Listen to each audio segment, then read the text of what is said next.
কয়েকদিন আগে ইউরোপীয় ইউনিয়নের ১৯ জন রাষ্ট্রদূতের সঙ্গে আমার বৈঠক হয়েছে।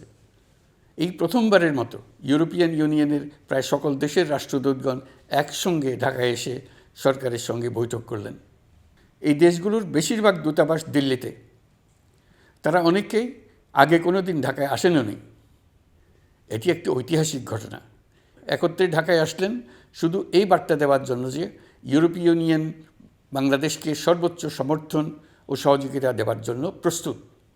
অন্তর্বর্তীকালীন সরকারের সংস্কার উদ্যোগ এবং গণতান্ত্রিক পদ্ধতিতে নির্বাচনের প্রক্রিয়ার কথা আমি তাদেরকে জানিয়েছি।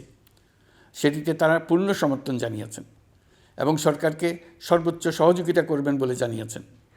বাংলাদেশের বিরুদ্ধে অপপ্রচার এবং ভুল তথ্য প্রচারের বিষয়েও আমি ইউরোপীয় ইউনিয়নের কূটনীতিকদের জানিয়েছি।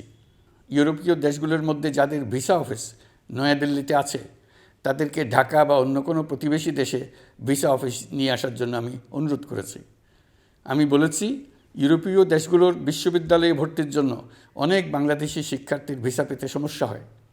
তারা যদি ভিসা সেন্টার ঢাকায় নিয়ে আসেন তাহলে আমাদের ছেলে মেয়েদের ভোগান্তি কমে যাবে। এছাড়া অর্থনৈতিক ও সামাজিক ক্ষেত্রে তাদের সহযোগিতার মাত্রা বাড়ানোর বিষয়ে আমি আলাপ করেছি।